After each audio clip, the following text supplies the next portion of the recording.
welcome back to the HRD Summit Europe 2019, where I'm now joined by Eric Way from Volvo. Eric, thank you for joining me. Thank you, Michael. So what will you be sharing with the audiences here today at the summit? So today on the panel discussion, we're going to talk about inclusion and diversity, especially the inclusive mindset, how we can create a D&I mindset. And so there's several different companies giving examples of that. For us in Volvo, it's, you hear a lot of companies today who've already started to work on diversity and inclusion, and they don't necessarily see a big impact. They really feel there's something more to go. And so there's questions, have we done the wrong thing? Did we waste our time? And I think for us, the idea is that we've done a lot of awareness training, and that's not necessarily yet produced the big change in behavior that we want. On the other hand, it's really a foundation to get the right mindset to be open to future changes. So Eric, what's this shift in mindset within an organization that needs to take place to change this attitude to D&I, you think?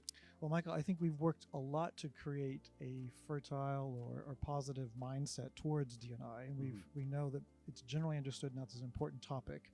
And what needs to happen now is to move a bit from positive mindset to a significant mind share. So, in other words, that we're conscious of this during the day, during all the different processes that a leader is working through with their people. And to do that, we, as well as other companies, are really focusing on how do I get to the behavioral changes? Now that they've sort of got the message of why, how do we put it into practice? And we have a series of what we call diversity and inclusion labs that are very focused sessions. 3 different types of workshop. One is really to learn specific skills for a leader or employees about how do I, for instance, how do I show inclusion towards LGBT employees?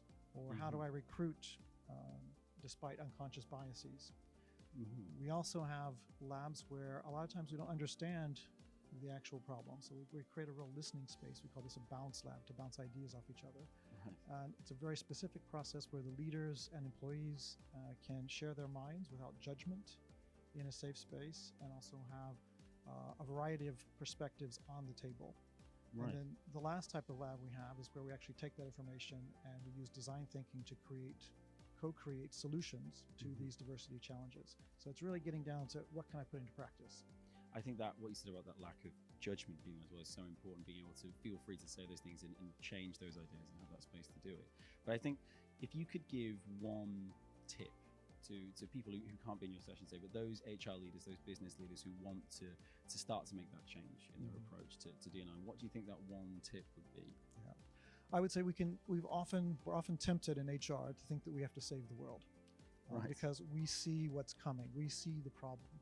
And studies show that you're more successful the more we can implicate leaders in the solutions, really turn the problem onto their table, have leaders be involved in recruitment strategies, in going to, for instance, a job fair and seeing how difficult is it to attract women to this tech job. How do you have to change your language in order to attract them, so that they understand the real problem and they start to become implicated in setting up the solution. Fantastic. Thank you so much, Eric. I'm really looking forward to this session. And thank you so much for watching. Stay tuned for more from the summit.